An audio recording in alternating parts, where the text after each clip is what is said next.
Welcome to the Real Estate Pros Show, where we interview real estate investing professionals from coast to coast, as well as the service providers that serve the real estate investing industry.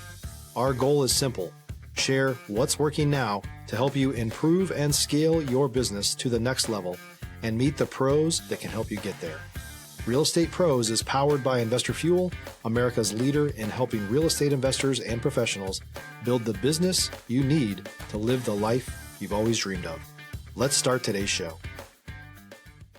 Property insurance for real estate investors doesn't have to be difficult, but it does need to be there to protect you when you need it. MyInvestorInsurance.com not only provides insurance at 15 to 30% cheaper than traditional agencies, it's built specifically for real estate investors like you. You can set up an account in about 2 minutes, get quotes on properties, turn on and turn off insurance for your fix and flip or rental properties in around 2 minutes without having to talk to anyone directly, all through our portal. There's no better way or faster way to make sure you've got the coverage you need to protect you, and no more lengthy policies either.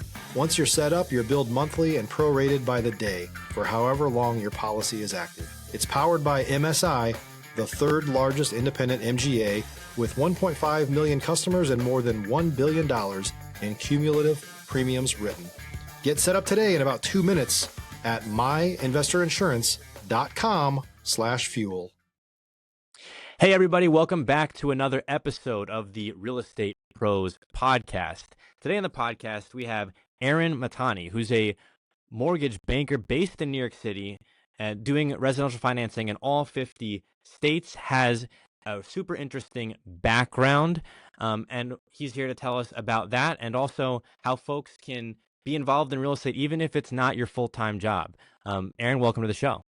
Thank you so much for your time. I really do appreciate it, Dylan. Yeah, so I am a lender in, New York City. I'm licensed in all 50 states.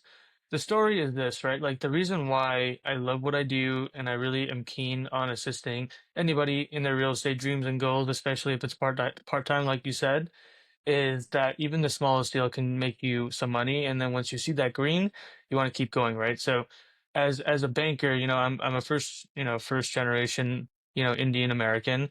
My family came to the States from, India, Hong Kong, Indonesia, between my mom and dad's side, and they came here with nothing in their pocket.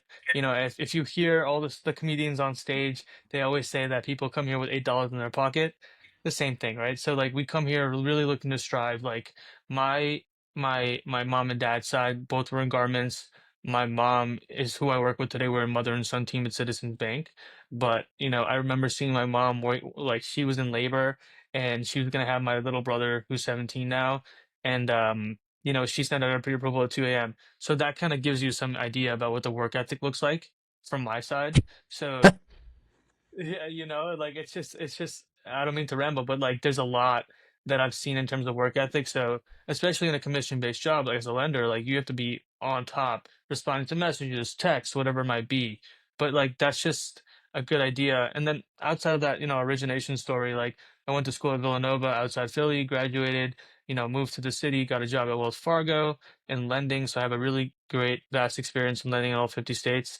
And then now I'm sitting at Citizens Bank. We have a whole great gamut of products and programs that are available for, anybody who's looking to get into real estate, whether you're a first-time home buyer, investor, move-up buyer, have a few kids and you want to level up into a bigger home. We're always here to help. But that's just a good summation of what I've been doing over the past, several years and my career so far.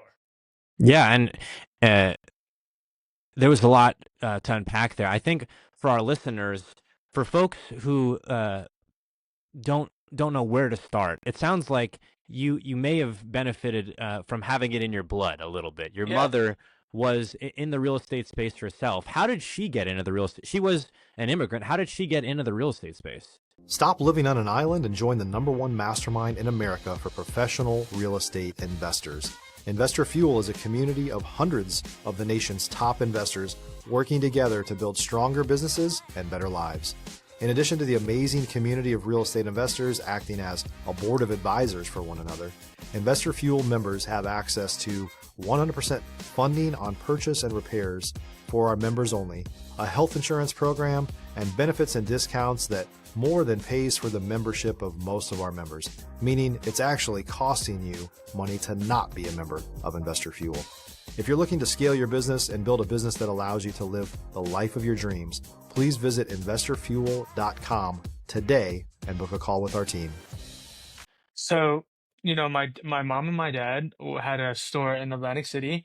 They were working 9 to 9, 7 days a week. And my parents moved, to North Jersey, and she was looking to become a real estate agent, but she got a degree in finance. So she's like, let me use my, degree in finance. I'm good with numbers. Let me get into the lending space. And so, starting in like 1999, she first started, grew her book of business, and 25 years later, she's top 1% of loan officers in the country. Right. So, Wow. but to go back to your point, like there's a lot of fluff, but like for a lot of people that want to get into real estate, especially when they're working a really difficult job 9 to 5, I think you should start looking at properties that are not in the Northeast because the Northeast is super expensive.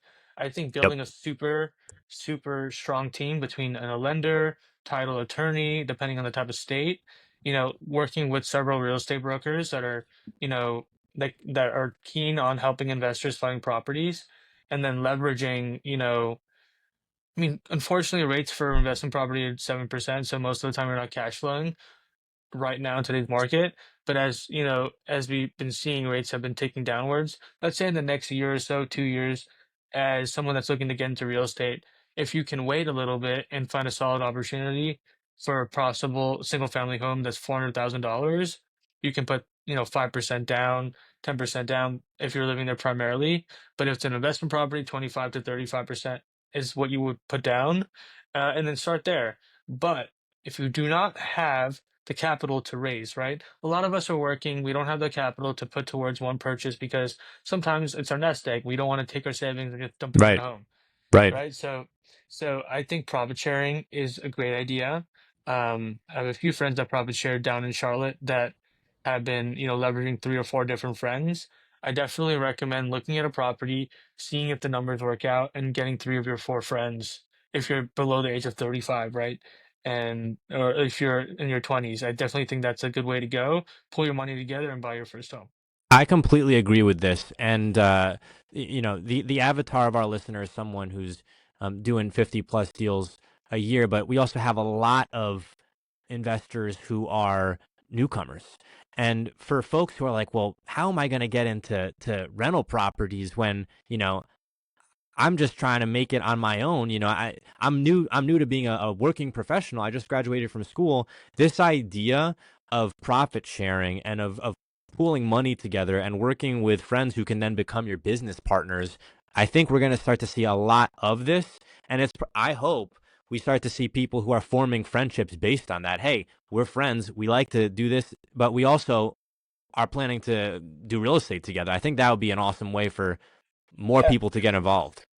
It's crazy. It's like, unfortunately, we don't live in a place in the 80s and 90s where you can get a house for $100,000 and you see it No. appreciate over 20 years and it's worth $1 million now.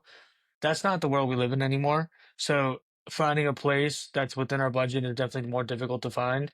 So like you said, if you can find a couple of friends that you really do like and trust, that won't screw you at the end of the day, that's the way to Yeah. go. That's another thing, folks, if you're in this position to look at real estate as an opportunity, your relationships are everything. Your relationships are truly everything. And making those relationships, although it might not be an investment monetarily initially, it's an investment of your time, and that could prove to be the most pivotal thing uh, in short order. And I think in the real estate space, if you're not building relationships, then what are you doing?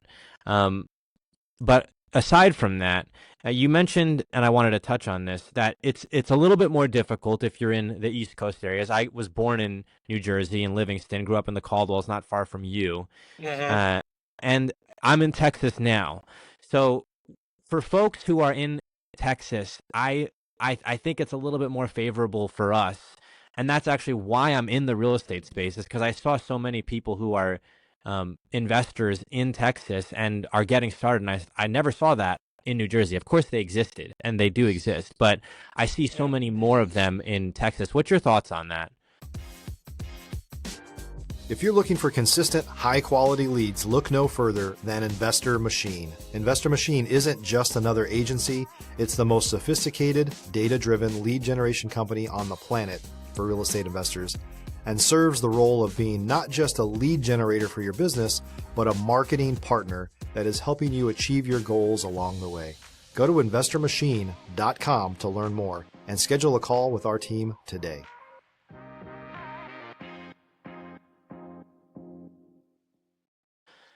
I honestly think that because Texas is a massive state, and like let's say for example, like you look at the triangle, like Houston, Dallas, Austin, right? That's where people usually reside. And even if you go to Plano, where like a lot of like the Teslas of the world, all this tech is, coming to Texas. So, and then even if, like I said, Austin, like that's a lot of younger people are living outside to Austin, in their 20s because there's a lot of this. It's a big hub for both finance and also tech. So as more people are going down there, there's a larger percent of people that can make money off real estate, especially because it's not as expensive as the Northeast, right? Like, Yeah. and like Texas itself have such a huge cultural and diversity within it. So Yep. if you want to work, let's say if you want to do Section 8 or if you want to do government housing, you can find a community outside all these big cities that offer that, right? But if you want to get into an Airbnb that's closer to the city, right, that it's walking distance from nice restaurants and coffee shops and like a museum, and if you want to be in downtown Austin, you can also use, so there's flexibility in terms of the price range and who you want to move towards. So like if it's a single family home for mom, dad, kid, or if it's a studio apartment or a condo that's for someone moving to the city that's new, you have opportunities, right? So we're from Jersey, right? Jersey's super expensive. Bergen County houses are $400,000 and they're dilapidated properties. You don't really Yeah. have much of that down in Texas, right? You might have units or buildings or single Yeah, family homes. a dilapidated home, you could get a dilapidated home for 80,000 and that same home could be worth 400,000 in It's New crazy. Jersey. It's crazy. And I remember going down to the law clerk's office to look at the auctions. And I remember doing this when I was a kid, 2010, 2012, because I have family that had been investors. My grandparents are investors. So going to them, like we would go to Hackensack, which is, not far from where I'm from. We would go downtown, we would go check out the properties that were listed, and you can get a foreclosed property for $150,000. Today's market, that doesn't exist anymore. So I definitely think for most investors that want to make some profit, especially where rates are, sitting, but like for conforming rates, sitting at 6.5 or 6.625 if you were to buy a single family primary, but an investment property is going to be at over 7%, right? So Yeah. might as well find an area, like you said, in Texas, where your property is not as expensive. You can put 25, 35% down. And then let's say in 2 years you build some equity, you get another line of credit, and then use that to leverage to buy another property in a more affordable area like Texas. I would love to see, selfishly, I would love to see more real estate investors, people who are doing a job totally unrelated, uh, but be real estate investors. Because I see a lot of this in Texas.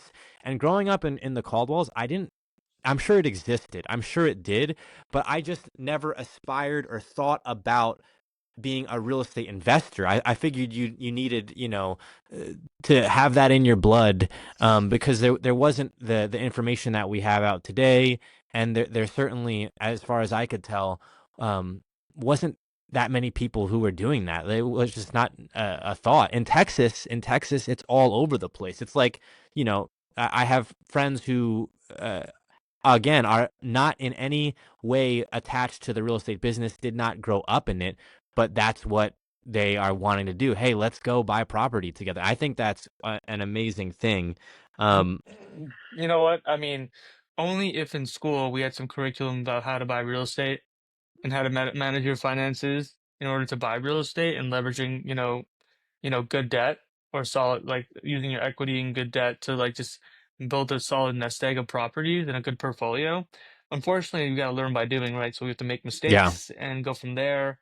I mean, I've made many mistakes in my days looking at properties, think they're going to cash flow and they don't, right? So like you just got to be very careful. But that's why it's also important to work with friends that are smarter than you because they can look at the deal to tell you if the numbers make sense or not, right? So that's the best part of profit sharing too.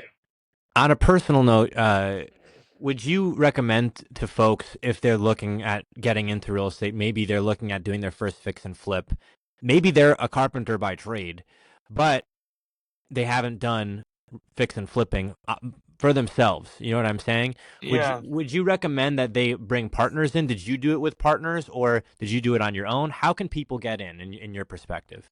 If you're a new or newer real estate investor looking to launch or grow your real estate investing business, please check out Investor Fuel Club.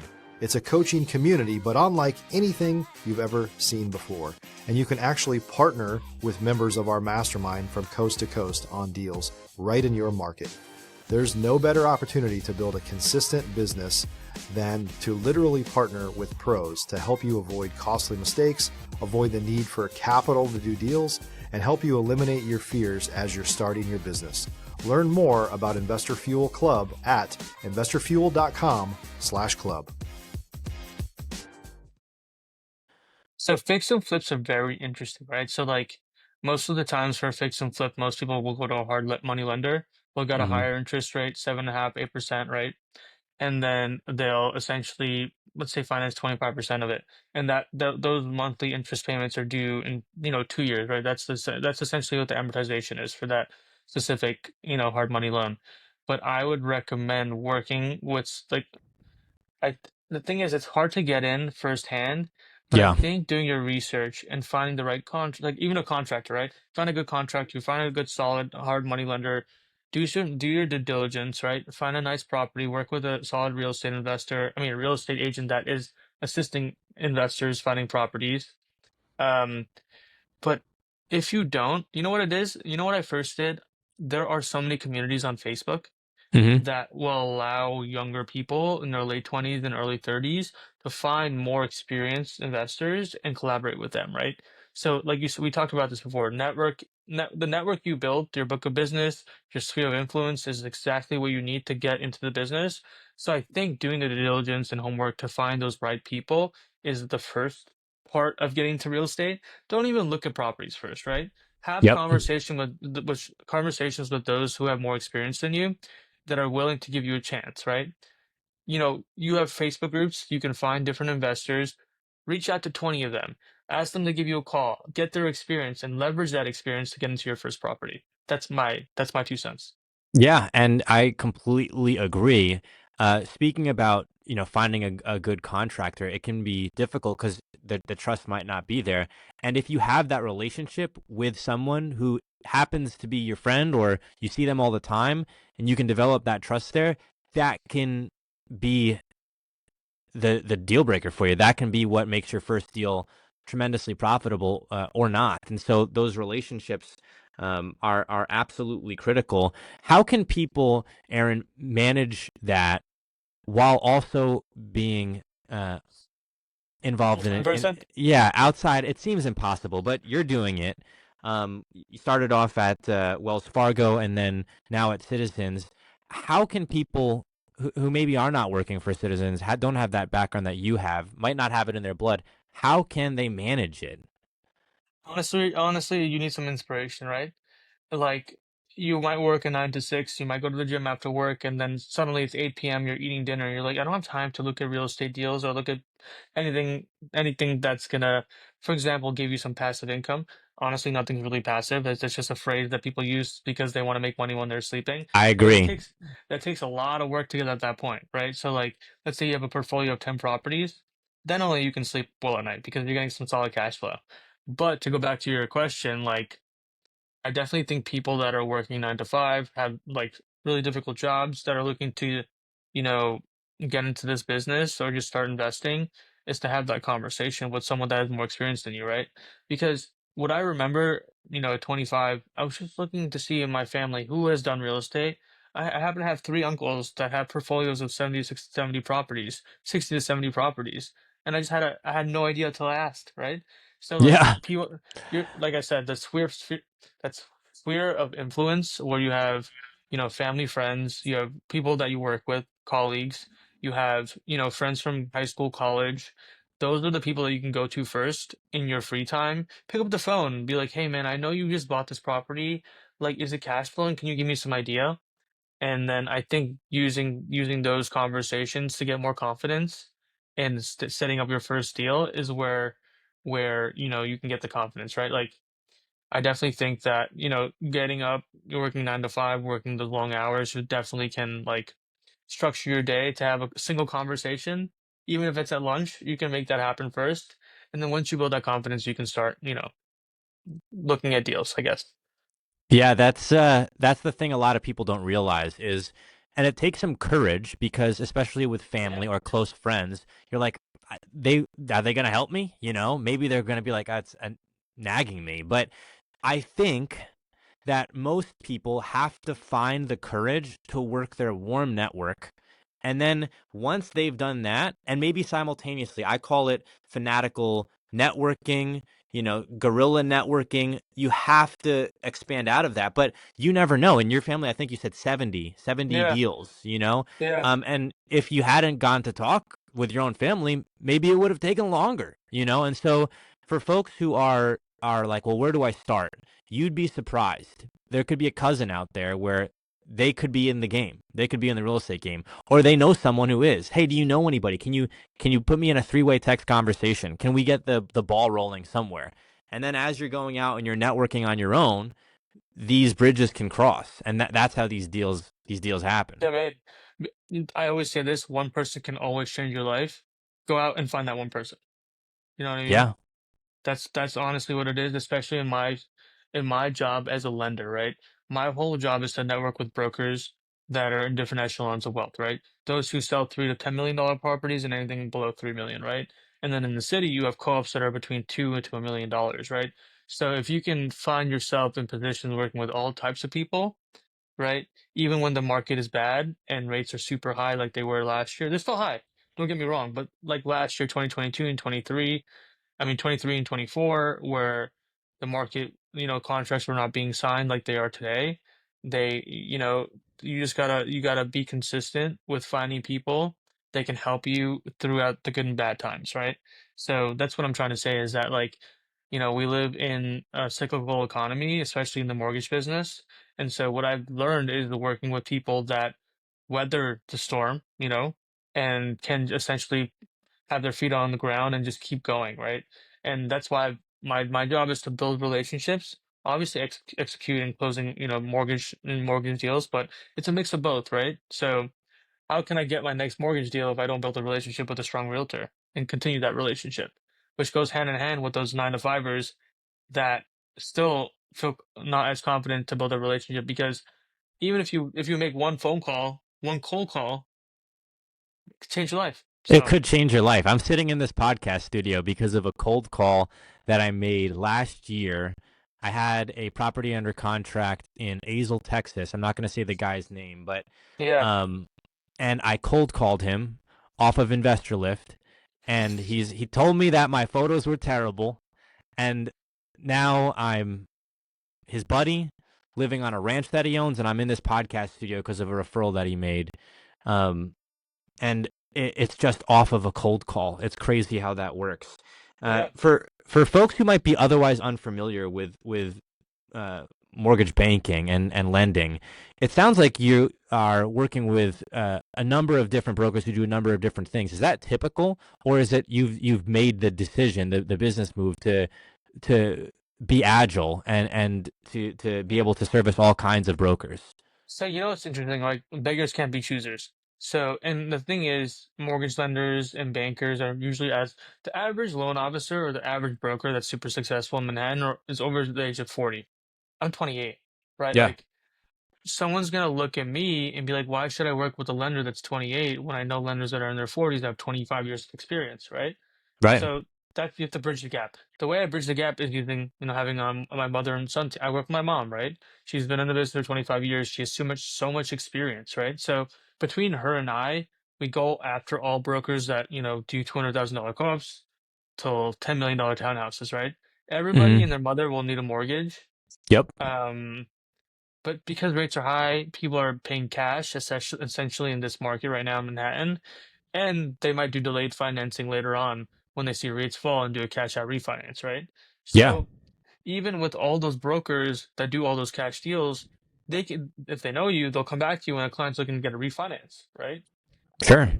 So building relationships with those who do smaller deals and bigger deals, for me, I think is a better, like a bigger influence because in a world where all your higher end realtors are only doing cash deals, they're not going to send you any business, right? So if you expand your book of business to all thresholds and you have people sending you business at all levels of sizes, you're golden, right? How are you making these relationships? And I think a lot of people have this question, but it just seems like a very daunting task. You're based in New York City. How are you making these relationships in other states? And I talk with my guests a lot about this. Is it possible to do this remotely? Some say yes, some say no. What's your perspective on that? And how are you making these relationships when you're not physically in California? So it's all about, so there's several ways, right? Social media, right? Social media is the biggest way. I'll tell you something. 25 years ago, when my mom started her career, she didn't need an Instagram. I mean, obviously, it wasn't out yet, but she didn't need to be in an Instagram profile for people to trust her, right? Today's generation, millennials, Gen X, Gen Z, we're all on social media. That's one way, right? Social media might be that first time home buyer, right? But to reach the number one way of getting someone to pick up the phone is by cold calling, right? That's the Yep. first level. And then what I usually do is set up a Zoom meeting to kind of go over my products and programs at Citizens Bank. And then we have to you basically ask discovery questions to see what their clientele needs, um, and then also you just need to make sure that you have, an array of products for everybody. So I think Citizens Bank does a really great job of, helping first-time home buyers, investors, looking for conforming deals, portfolio loans. Like we have everything. We have grant products for first-time home buyers that need, closing cost assistance. So because we have a strong product mix, we can reach out to different, brokers all over the country, right? Yeah. So but the hardest part is, for me at least, it takes 5 touches for someone to give you their time of day. Yep. So you need to have the confidence to pick up that phone again and be like, "Hey, I called you last week. Do you remember me?" They'd be like, "Yes, no." Have a conversation. Provide value. For all those people that are getting to real estate, even for those that have several years of experience, 20, 30 years of experience, picking up that phone and just saying hi and asking someone how they're doing will go way further than just thinking they're going to send you a deal because you built one connection with them. That idea of the multiple touches, people don't realize that the winnings are truly in the follow up. Like it's 8.1 touches for many people to get a yes. So if you're getting no, no, no, or maybe, maybe, maybe, and you give up on four, like you said, five could be it, 8.1 could be it, 12 could be it, Yeah. and it can be tough, especially if you're young and you're starting out in this, and you're like, how am I doing? And you're comparing yourself to established people who are 20 years your senior. It's a different game when you're scratching and clawing to Yeah. make a name for yourself. The thing is, like, because we're commission based and we have to fight for every deal that comes our way, we're easily discouraged, right? So, in times where you're having a bad day, like some leads are not coming your way, some people are not locking in loans, so you're kind of slow. You can't give up. Like you got to follow up, follow through, and follow back. That's the rule of thumb. Like if you're in real estate, if you don't know that, you should know it. You know, get it tattooed on your chest if you want to make some money in Yeah. this business. And then I promise you that the more you build that book of business, the more you'll get. But there's one thing I wanted to note, right? So I had a conversation with a loan officer that's super successful in Manhattan at Citizens, and they said, you know, there's always the ability to make more relationships, but that are more surface level, right? Those who are going to send you more business, you need a concrete relationship with, right? So not only do you need to call them 5, 6 times to set up an appointment, but you need to follow up with them and make sure that they like and trust you and they know you too. So it's Yeah. not only don't focus only on the world that's above you, but think about your family that we talked about. Think about your family, your uncle that you never thought twice about. Oh, they work in real estate. Let me ask them. They know me. They know me since I was a kid. Let me go ask them first, right? So don't forget to go backwards in time to think about people that might help you too. That's 100% a gold nugget, because the 5 touches, 8 touches, 12 touches, however many, that could get you one yes, but you're talking about a book of business over a extended period of time, over years, and also referrals, leveraging that, the network of networks, your family, right? And it's daunting. It can be daunting, but if you're doing all of it, I think I have this saying that when you're doing everything, sometimes you get lucky. You get lucky. Like we both said, like there's always going to be that one person that's going to give you an opportunity. And the thing is, a lot of buyer, like for example, right? So like if I have a pre-approval client that's not ready to go, they're still shopping and they're waiting for rates to fall, the back of their mind will always tell them to look at that beautiful prop that they drove by that day, right? So you never know when someone's ready to go, but the only way to find out is to like giving them a call. That's the only way you can find out. Like, That's it. That's it.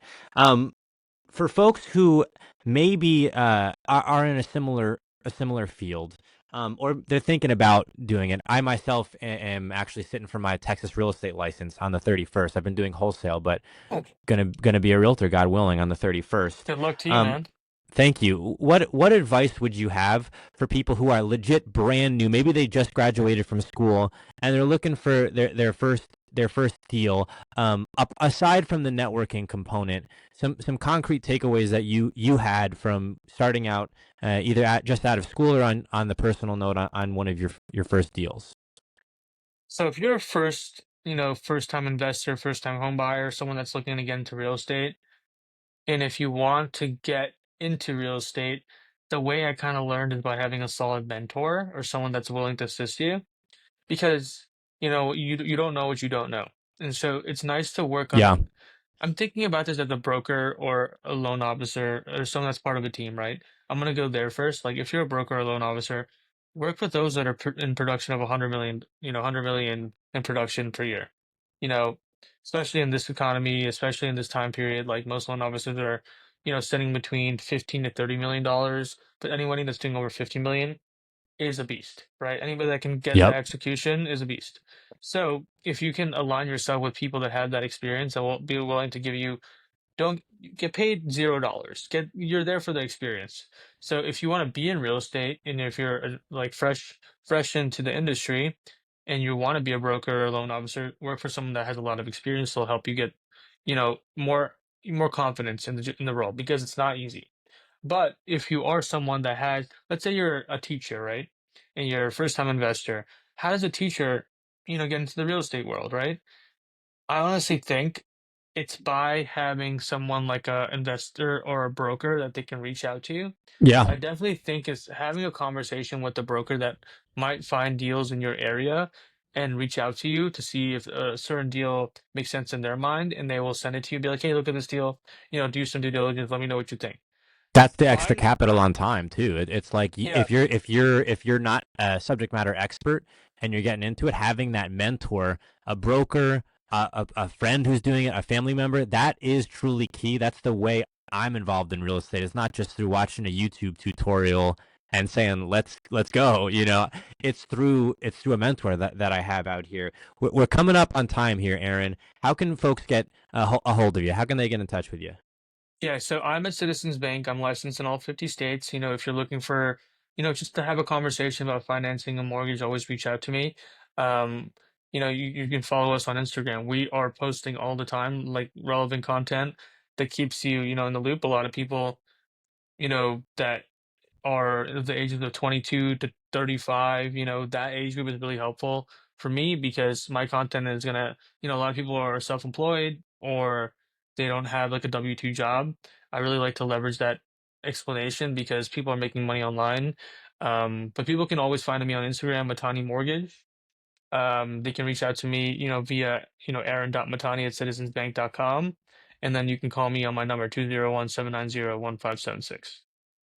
Awesome. Well, until next time, thank you for tuning into the Real Estate Pros podcast. Regardless if you're just starting out or if you're doing 50 deals a year, we hope that you got something out of this podcast. Thanks for coming on, Aaron. Thank you.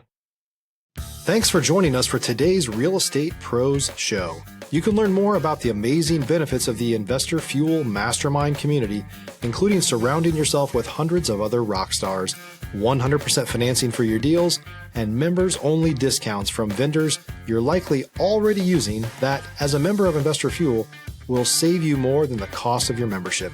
Visit investorfuel.com to learn more. If you're interested in joining us as a guest of this show, please visit investorfuel.com/pros to apply. You can also check the show notes for access to free resources, how to get access to world-class lead generation, and much more. Don't forget to subscribe so you never miss another episode. Have a great day. We'll see you on the next show.